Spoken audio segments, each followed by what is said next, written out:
Hello বন্ধুরা, সবাই কেমন আছো? আশা করি সবাই ভালো আছো, সুস্থ আছো। আমিও ভালো আছি, সুস্থ আছি। তো সকলকে জানাই শুভ সকাল। তো চলো আজকের দিন শুরু করা যাক। দেখতে পাচ্ছ, ঘুম থেকে উঠে আমি জানলাটা খুলতেই দেখলাম প্রচণ্ড জোরে বৃষ্টি হচ্ছে। তো কতটা জোরে বৃষ্টি হচ্ছে তোমরা সবাই দেখতেই পাচ্ছ। এরপর ব্রাশ টাশ করে চলে গেলাম রান্নাঘরে চা করার জন্য। তো দেখতে পাচ্ছ আমার চাটাও তোমাদের সাথে গল্প করতে করতে চা চাপিয়ে দিয়েছিলাম। তারপর চা আমি করে নিয়েছি, আর এদিকে করে নিয়েছি ছেলের খাবার রেডি।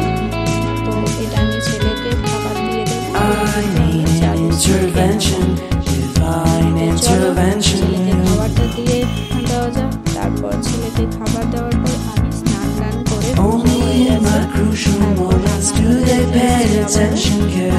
খিচুড়ি বানাবো তার জন্য। তো দেখতে পাচ্ছ হাঁড়ির মধ্যে কিন্তু আমি খিচুড়ি হওয়ার জন্য সরঞ্জাম রেডি করে চাপিয়েও দিয়েছি। এখানে খালি খিচুড়িটা ফোটার অপেক্ষা, সমস্ত কিছু মশলাপাতি দিয়ে দিয়েছি।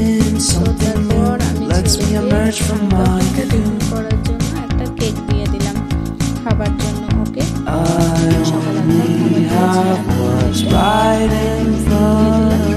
এই কেকটা তারপরে একেবারে খিচুড়ি খাবে। তো দেখো নেওয়ার জন্য হাত থেকে বারবার সমস্ত রকম সবজি পাতি দিয়ে খিচুড়ি প্রায় রেডি হয়ে এসেছে। খালি জলটা যখন একদম শুকিয়ে যাবে তখনই আমি খিচুড়ি সমস্ত রকম সবজি দিয়েছি আর দিয়ে দিয়েছি কিছু শাক। আর এইদিকে কড়াইয়ে চাপিয়ে দিয়েছি, যেহেতু আজকে চিকেনও হচ্ছে, চিকেনটা আমি খাই না, তার জন্য আমার জন্য করেছি আলু পেঁয়াজ ভাজা আর ডিম ভাজা। তো চলো দেখতে থাকো, যতক্ষণ না পুরোপুরি এটা জলটা শুকিয়ে যাচ্ছে ততক্ষণ কিন্তু এটা ফুটবে, তারপর আমি নামিয়ে নেবো। তো আমার এদিকে খিচুড়ি রেডি হয়ে গেছে, আর এদিকে দেখতে পাচ্ছ চিকেন আমার কষানো প্রায় রেডি হয়ে গেছে।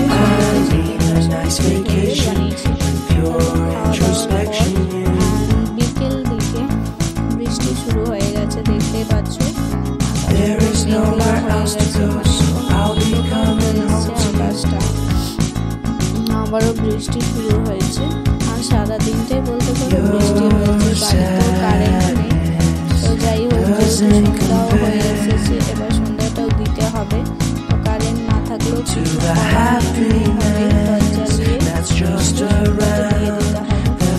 তারপর আমি চলে গেলাম রাতের খাবার রেডি করতে।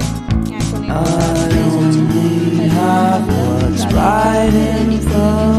আবার কখন কারেন্ট চলে যাবে তার তো কোনো ঠিক নেই। আর রান্নাও করা হয়ে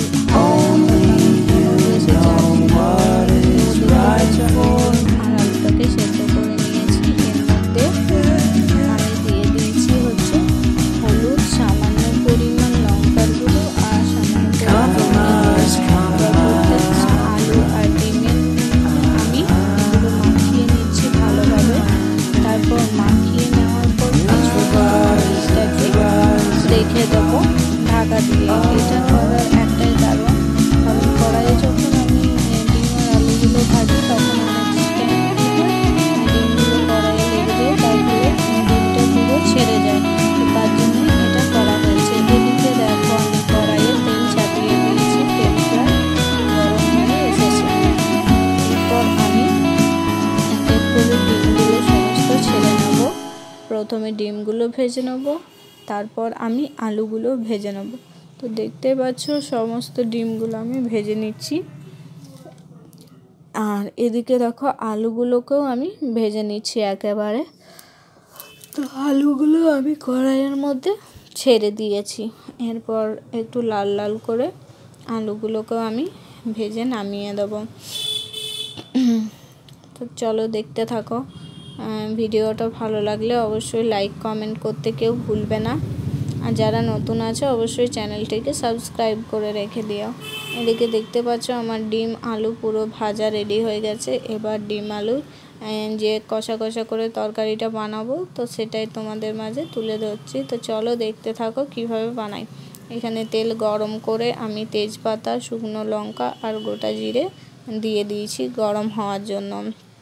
এরপর এগুলো গরম হয়ে যাওয়ার পর আমি সামান্য পরিমাণ পেঁয়াজ দিয়ে দিলাম। পেঁয়াজটাকে কিছুক্ষণ মতো নেড়ে নেব। এর সাথে সামান্য পরিমাণ চিনিও অ্যাড করে দিয়েছি।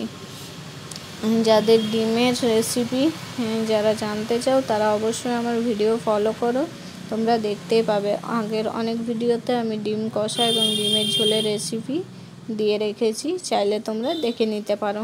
তো চলো, এদিকে তোমাদের সাথে গল্প করতে করতে আমার পেঁয়াজটাও দেখো মোটামুটিভাবে ভাজা হতে চললো।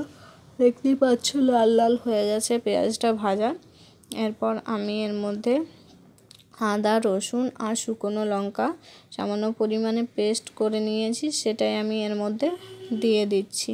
তো এরপর আরও 5 মিনিটের মতো এটাকে নাড়াচাড়া করে নেব। তো এটা নাড়াচাড়া করে নেওয়ার পর আমি হলুদ গুঁড়ো, জিরে গুঁড়ো, ধনে গুঁড়ো, লঙ্কা গুঁড়ো, তারপর ডিম মশলা, নুন, আর তারপর সয়াবিন ভিজিয়ে রেখেছিলাম, সয়াবিন সব দিয়ে এটাকে আমি ভালো করে কষে নেব। তারপর দেখতেই পাচ্ছ আমি জল দিয়ে দিয়েছি।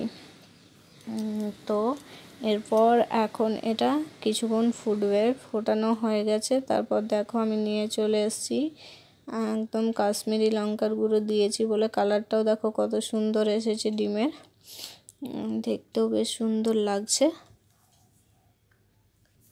তো আজকে ছিল এই রাতের মেনুতে আছে ডিম কষা, দেখতেই পাচ্ছ। আরও যা যা মেনু আছে অবশ্যই তোমাদের মাঝে বলছি।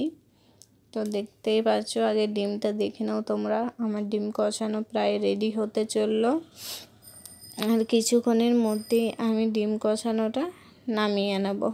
তো একটু ফুটিয়ে একদম যখন ঝোলটা কম হয়ে যাবে তখনই এটাকে নামিয়ে নেব।